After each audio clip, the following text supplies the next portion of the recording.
World War II did not break out because of a single decision, a single treaty, or a single leader. It was the result of a long accumulation of structural tensions that slowly aligned into a critical mass. The war was not inevitable, but once these forces converged, it became extremely difficult to stop. The roots of the conflict reached deep into the 19th century, when the unification of Germany fundamentally altered the balance of power in Europe. A new, highly industrialized continental empire emerged at the center of Europe, challenging the order that had been preserved since the Congress of Vienna. Britain, France, and other established powers suddenly faced a rival whose economic growth, population, and technological capacity were expanding faster than their own. This tension did not immediately lead to war, but it created a permanent strategic friction that defined European politics for decades. World War I temporarily resolved this conflict through violence, but it did so in an incomplete and unstable way. Germany was defeated, yet it was not destroyed. Its industrial base remained largely intact, its population was still large and educated, and its position in Europe was unchanged. The Treaty of Versailles imposed political blame and economic penalties without removing Germany's long-term potential. This created a situation in which Germany was powerful enough to recover, but humiliated enough to seek revision. At the same time, World War I revealed a new reality of modern warfare. Victory was no longer decided by heroism or battlefield maneuver alone, but by industrial output, access to resources, and the ability to sustain long conflicts. Germany had not collapsed militarily in 1918, but economically, under the pressure of blockade and resource exhaustion. This lesson deeply shaped German strategic thinking after the war. It also reshaped global power. The United States emerged from World War I as the world's dominant economic and financial force, controlling capital flows, industrial capacity, and access to critical resources. Europe, by contrast, was exhausted, indebted, and politically fragile. Although the United States withdrew politically into isolationism, its economic gravity reshaped the international system. Europe could no longer act independently of American capital and markets. This created a paradoxical situation in which the most powerful state in the world refused political responsibility for stabilizing the system it dominated. In this unstable environment, unresolved grievances, economic vulnerability, and strategic uncertainty remained suspended beneath the surface. World War II would erupt, not because these tensions existed, but because in the 1930s they began to reinforce one another instead of canceling out. The interwar period did not bring real stabilization to Europe, only the appearance of it. Beneath diplomatic conferences and treaties, the structural weaknesses of the international system deepened. The 1920s were marked by attempts to normalize relations with Germany through economic reintegration and limited political concessions, yet these efforts never addressed the core contradiction of the post-war order. Germany was expected to accept permanent limitations while remaining economically productive and politically stable, a balance that proved unsustainable. At the same time, the global economy became increasingly interconnected, making national stability dependent on external forces beyond any single government's control. This vulnerability was brutally exposed by the Great Depression that began in 1929. The economic collapse did not simply cause unemployment and poverty. It destroyed confidence in liberal democracy itself. Governments across Europe appeared powerless in the face of mass unemployment, collapsing trade, and social despair. Extremist movements thrived in this environment because they offered certainty, direction, and simple explanations for complex problems. In Germany, the Nazi movement exploited economic fear, national humiliation, and resentment toward the existing political elites. Hitler did not rise to power because Germans wanted war, but because they wanted order, dignity, and escape from chaos. Similar dynamics unfolded elsewhere. Fascism in Italy and authoritarian movements across Europe gained strength as democratic institutions weakened. Meanwhile, the Soviet Union represented an entirely different ideological threat, promoting a revolutionary alternative that frightened conservative elites and further polarized politics. This ideological fragmentation made collective security nearly impossible.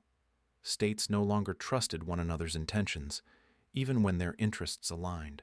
International institutions such as the League of Nations lacked enforcement power and credibility, especially once major powers demonstrated that treaties could be violated without consequence. The Great Depression also altered strategic calculations. Economic self-sufficiency became a priority, and access to raw materials turned into a matter of national survival. Germany, poor in oil and key resources, concluded that dependence on global trade left it strategically vulnerable, just as it had been during World War I. Expansion was reframed not as aggression, but as necessity. This logic did not emerge in isolation. It was reinforced by the broader collapse of global cooperation. Protectionism, trade barriers, and competitive devaluations turned economic rivalry into a zero-sum game. As trust eroded, rearmament accelerated. By the mid-1930s, Europe was no longer moving toward peace, but toward confrontation driven by fear, ideology, and the belief that delay only made future conflict worse. By the mid-1930s, the international system had entered a phase in which war was no longer a distant possibility, but a calculated risk increasingly accepted by political leaders. Germany's rearmament after 1933 was not simply a technical breach of the Treaty of Versailles, but a deliberate declaration that the post-war order no longer applied. What made this development so dangerous was not only German ambition, but the reaction of the Western powers. Britain and France clearly understood that Germany was rebuilding its military strength, yet they interpreted this process through the psychological trauma of World War I. Entire generations had been scarred by mass casualties, economic collapse, and social disintegration. Political leaders were constrained by publics that feared another total war more than they feared authoritarian expansion. As a result, confrontation was delayed again and again. This approach, later labeled appeasement, was not born out of admiration for Nazism, but from a strategic miscalculation, the belief that limited concessions could stabilize Europe. The assumption was that Germany sought revision, not destruction, of the existing system. In reality, Nazi ideology rejected compromise as weakness. Hitler did not view diplomacy as a means to avoid war, but as a temporary tool to buy time. Each concession confirmed his belief that the West lacked the will to fight. The remilitarization of the Rhineland in 1936 demonstrated this dynamic clearly. Germany violated international agreements, yet faced no military response.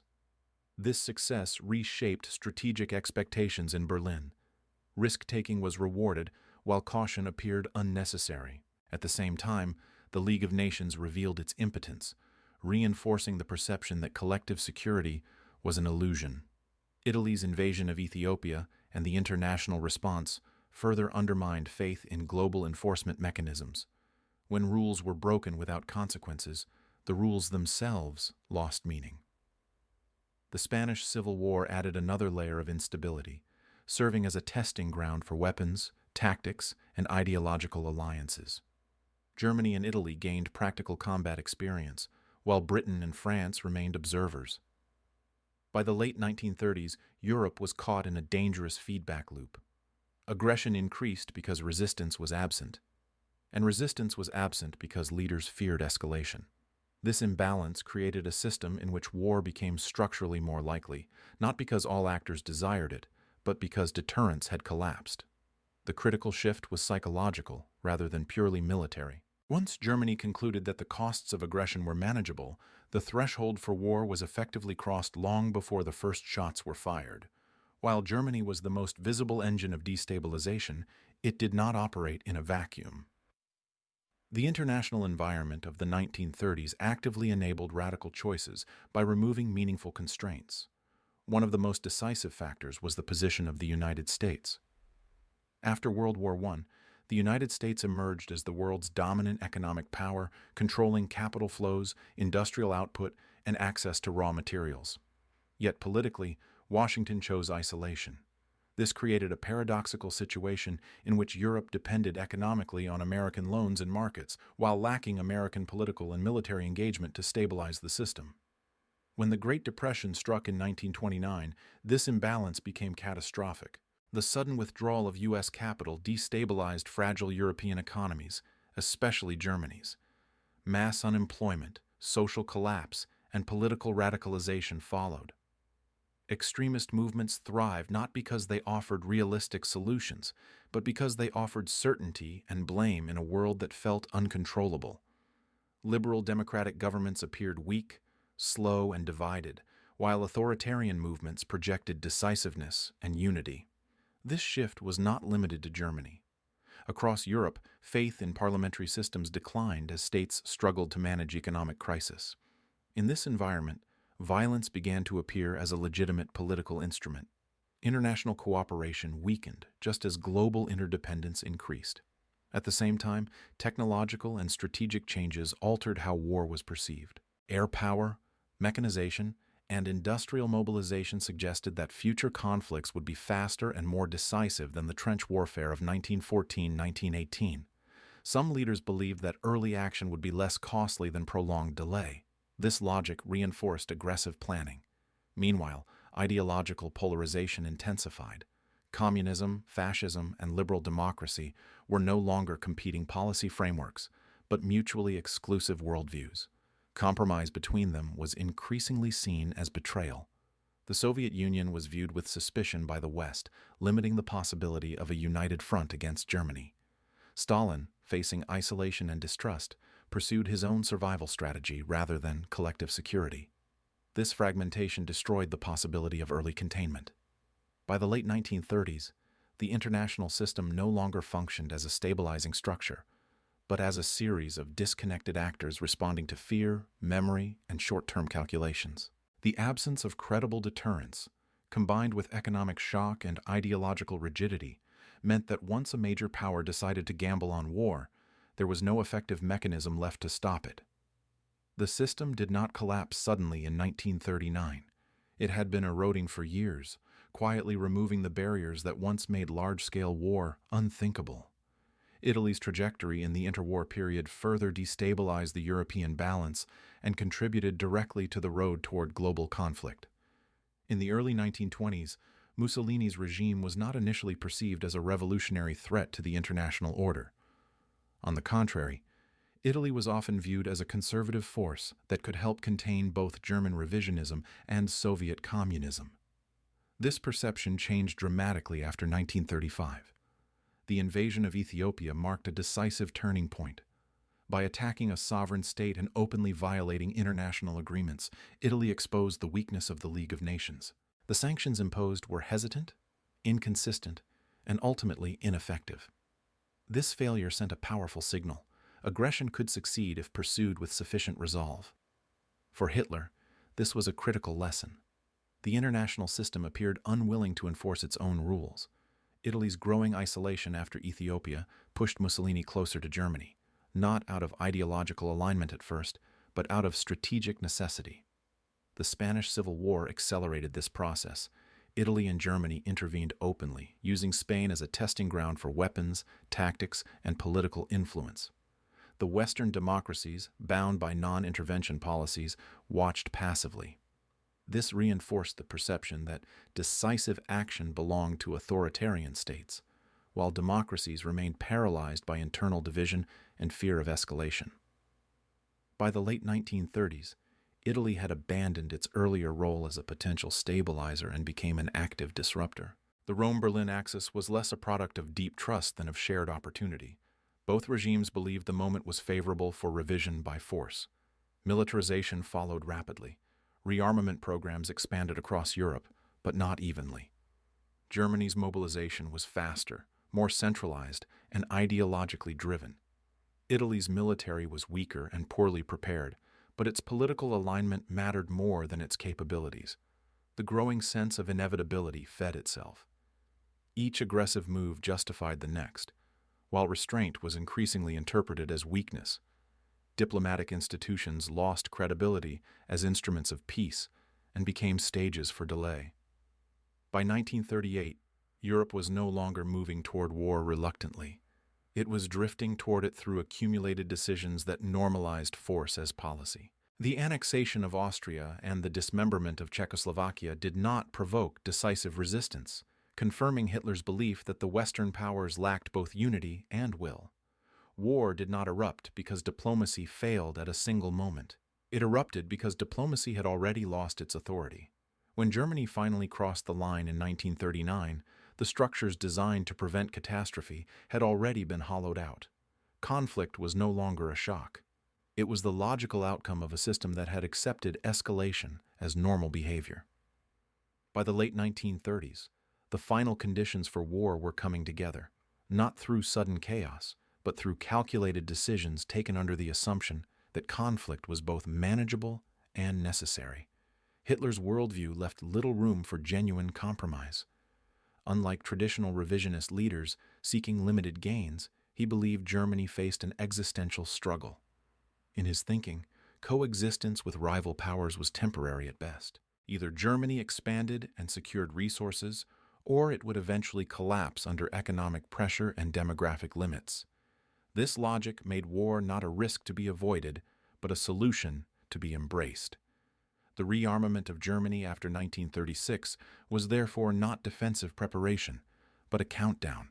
At the same time, Western powers remained strategically divided. Britain was constrained by imperial overstretch and public exhaustion after World War I.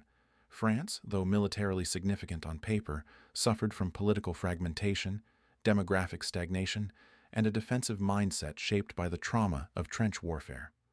The Maginot Line symbolized this psychology: security through fortification rather than maneuver.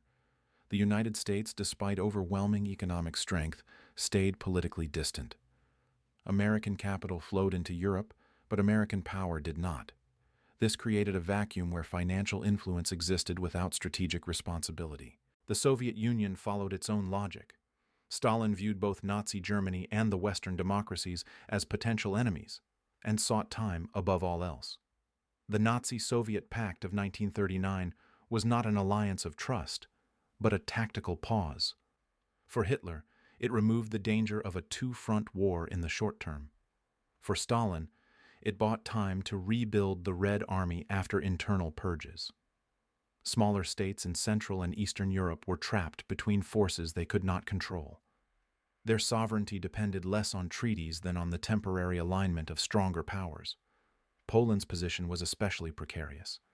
It stood between Germany and the Soviet Union, relied on distant guarantees from Britain and France, and had little room to maneuver diplomatically. Hitler understood this imbalance.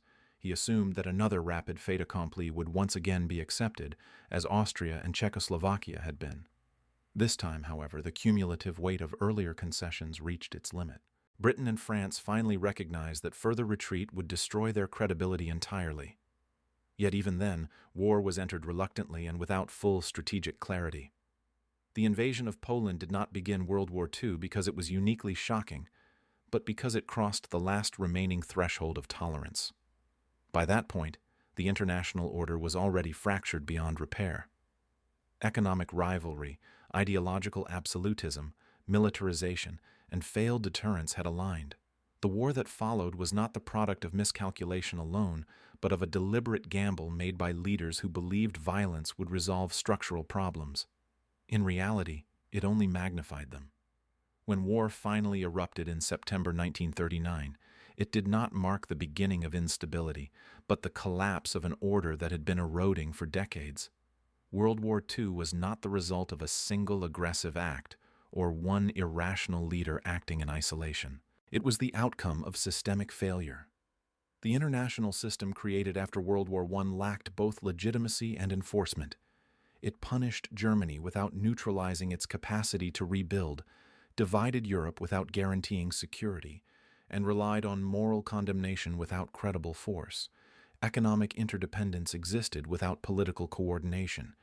Ideology replaced pragmatism, and fear replaced strategy. Hitler exploited these weaknesses, but he did not create them alone. His regime thrived because it operated in an environment where deterrence was inconsistent, alliances were fragile, and trauma from the previous war paralyzed decision-making. The Western powers underestimated how deeply the logic of total war had changed. They still imagined conflict as a limited political tool, while Hitler envisioned it as an all-encompassing struggle for survival and dominance. Once this mismatch became clear, it was already too late. The war that followed confirmed many of the structural realities visible before 1939. Continental powers without secure access to global resources were at a disadvantage against maritime empires. Industrial capacity, energy supply, and logistics mattered more than battlefield brilliance. Germany achieved spectacular early victories through operational innovation, but these successes masked deeper strategic weakness. The Soviet Union survived through brutal industrial mobilization and demographic depth. Britain endured through maritime control and imperial resources. The United States ultimately decided the war through overwhelming economic output and technological superiority. In this sense, the outcome of World War II was largely predetermined by structural factors present long before the first shots were fired. The true tragedy lies not only in the destruction that followed, but in how predictable much of it was. Warning signs existed at every stage: unresolved grievances, economic shocks, radical ideologies, arms races, and repeated failures of diplomacy. Yet each was treated as manageable in isolation. World War II demonstrates that catastrophic conflict rarely begins with chaos. It begins with normalization. Step by step, violence becomes acceptable. Exceptional measures become routine, and moral boundaries erode. By the time war is openly declared, the decisive choices have already been made years earlier. Understanding why World War II broke out, therefore, requires looking beyond 1939 and confronting how fear, ambition, ideology, and structural imbalance combined into a system that could no longer correct itself without collapse. World War II also exposed the limits of moral narratives that simplify history into heroes and villains alone. While responsibility for aggression rests clearly with Nazi Germany, focusing exclusively on individual guilt obscures how entire systems drift toward catastrophe. Democracies failed not because they were weak in principle, but because they were slow, divided, and constrained by public opinion shaped by trauma. After 1918, societies across Europe internalized a deep aversion to war. This aversion was understandable, yet it produced a dangerous illusion: that avoiding confrontation was the same as preventing conflict. Political leaders learned that compromise was popular, while preparedness was costly and unpopular. Rearmament was delayed, alliances were treated as liabilities, and warnings were dismissed as alarmism. Hitler understood this psychology well. He tested limits incrementally, each success reinforcing the belief that the next step would also go unanswered. When resistance finally came, it was improvised rather than planned. Another overlooked factor was the fragmentation of international responsibility. Institutions like the League of Nations lacked enforcement power and depended on the very states most unwilling to act. Collective security existed on paper but not in practice. When Italy invaded Ethiopia or Germany remilitarized the Rhineland, the absence of decisive response signaled that international law was conditional. This erosion of norms mattered as much as tanks and aircraft. It taught aggressive regimes that rules applied selectively and that speed and audacity could replace legitimacy. At the same time, economic globalization without political coordination created instability. Capital flowed, markets connected, but social protections lagged behind. When crisis struck in 1929, cooperation collapsed into protectionism and competition. Democracies turned inward, while authoritarian regimes promised unity, purpose, and action. This contrast proved attractive to populations exhausted by uncertainty. The war also cannot be separated from technological acceleration. Mechanization, mass communication, and industrial production transformed both society and warfare. Radio allowed leaders to bypass institutions and speak directly to emotions. Propaganda became more effective than diplomacy. Military planning assumed total mobilization, blurring the line between civilian and combatant. Once this logic took hold, restraint became strategically irrational. To hesitate was to lose. World War II thus represents a convergence point where old political frameworks failed to adapt to new realities. Empires declined, nation-states radicalized, and global power shifted irreversibly toward industrial superpowers. The conflict was not only about territory or ideology, but about who would define the rules of the modern world. The tragedy is that this reordering required unprecedented destruction to become unavoidable. By the time peace returned, The world that entered the war no longer existed, and many of the assumptions that caused it had been burned away along with the cities, armies, and lives lost. The final lesson of why World War II broke out lies in understanding that history does not move forward through intentions, but through consequences. Many actors involved believed they were acting rationally, defensively, or temporarily. France sought security, Britain sought stability, the United States sought distance, and smaller states sought survival. Yet these rational choices interacted in destructive ways. Security without enforcement became weakness. Stability without deterrence became appeasement. Distance without responsibility became abdication. In this environment, the most reckless actor gained the advantage, not because it was stronger in absolute terms, but because it was willing to gamble everything. Hitler did not need universal support or perfect conditions. He needed hesitation from others. Once that hesitation became predictable, escalation was only a matter of timing. The outbreak of war in 1939 was therefore not a sudden rupture, but the final stage of a long normalization of risk. Each unpunished violation lowered the psychological barrier to the next. Each concession reframed aggression as negotiation. By the time Germany invaded Poland, the moral shock was real, but the strategic surprise was not. The system had already failed. What followed confirmed the deeper structure of the conflict. Germany achieved rapid victories not because its enemies were cowardly, but because they were unprepared for the form the war took. Industrial speed, air power, coordination, and initiative mattered more than declarations and treaties. Yet the same structural forces that enabled Germany's early success ensured its ultimate defeat. A continental power without access to global resources could not sustain total war against maritime empires and industrial giants. The entry of the United States and the mobilization of the Soviet Union turned the conflict into a material contest Germany could not win. In this sense, World War II was both preventable and inevitable. Preventable in its origins, inevitable once the wrong incentives were locked in. The war teaches that peace is not maintained by good intentions alone, but by credible systems that align moral norms with material power. When rules exist without enforcement, they invite violation. When fear overrides responsibility, it empowers those without restraint. The origins of World War II are therefore not confined to the past. They remain a warning about how quickly complex societies can slide into catastrophe when short-term comfort replaces long-term clarity. The conflict began not with invasion, but with hesitation, denial, and the belief that someone else would act first.